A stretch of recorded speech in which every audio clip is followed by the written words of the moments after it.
Hi, my name is Melinda Taylor, and I'm going to do a video book review of the book My Quest for Peace by Jonathan Kislev. I had the privilege of reading this book and proofreading it, and I enjoyed it very much. Jonathan is a very good writer, and this book was interesting because it was about him. It was about his life. It was about his experience growing up and all the different things that he came to believe about Israelis and about Palestinians. And he started out as a child not liking Palestinians because there was all this history between the two different cultures, and there were wars and there was violence and there were attacks. And there was a scene in the beginning of the book where he was with his family.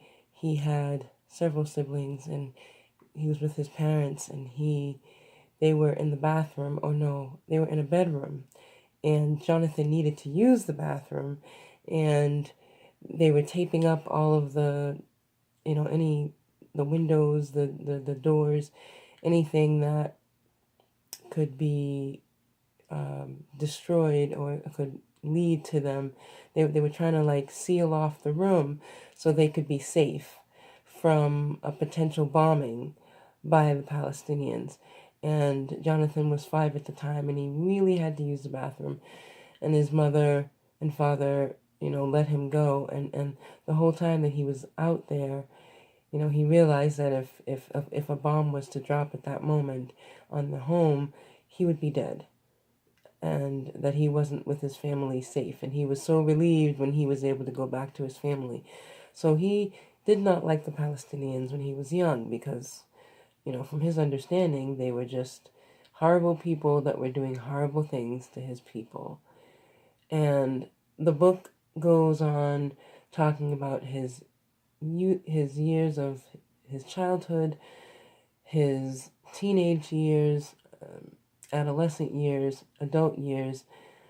And so you get to really see all these different snapshots of his life, and to see how he started off hating, or at least strongly disliking, the Palestinians, and how he came to an opposite place once he was an adult from different experiences that he had growing up, where by the time he's an adult and he wrote this book, he was in a place where he wanted to work towards peace and was willing to work with other Israeli and Palestinian people to help make that happen, and did do things to make that happen, and most likely still does. Even in his bio, his author bio, he says that he's a peace activist. And in this book, you see why. As he grows older, he goes to, it was like a weekend camp type thing that he went to with Palestinians and Israelis. And that was his first positive encounter, where he got to see that they were just people, just like him, and that they also had suffered and had been hurt and had loss and pain and anger and all of these difficult things from all of the conflict between the two cultures. They're trying to share this country, and it doesn't go very well sometimes. And both sides have suffered, and that's a lesson that he starts to learn as an adolescent. And then in high school, as a teenager, he ends up applying to this special program where he spends his last 2 years of high school going to a special program in Canada. So he traveled a long distance from Israel to Canada to go to this program. And, it was a lot of hard work to get into the program. And the program itself was a lot of work. And he was surrounded by all kinds of people, from all kinds of different cultures and languages and religious beliefs. And there was one student who was a Palestinian and was very, very adamant about his beliefs about Palestinians and Israelis, and who was at fault. And he really blamed the Israelis because he had had a horrific experience with his own family, with Israeli people.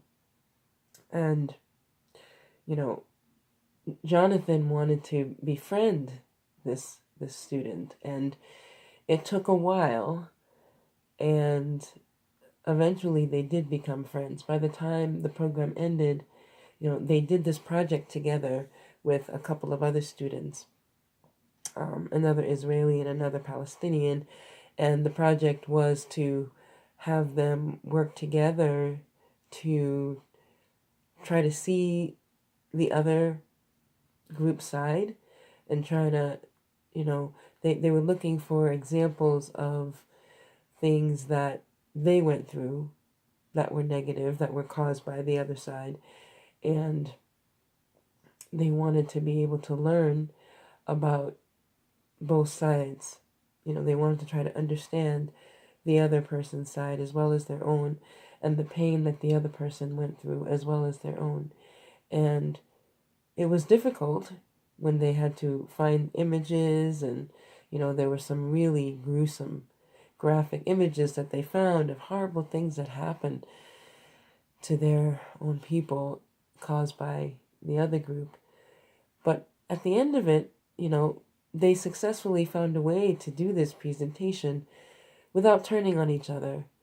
And that helped to build more understanding, and it also eventually helped to lead to respect and understanding and a potential friendship between the two, between Jonathan and this Palestinian.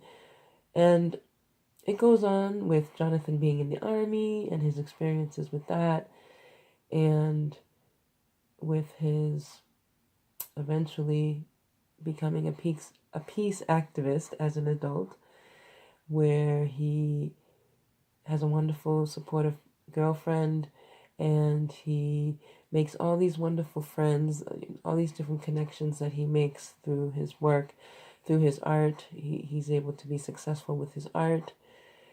And, all of these friendships and connections that he makes with different people, whether they're Israeli or Palestinian or from other countries, people who were supportive of there being peace. He made friends with someone that was head of a choir that was it was like I can't think of the word, but it basically combined, high school students of different religions. So he worked with people like that, and they did I can't think of the word, but it was like a peace event, and they invited different people, and they spoke about different things, and it was a very positive experience for people. So anyway, this was a wonderful book. I recommend it. You will love it.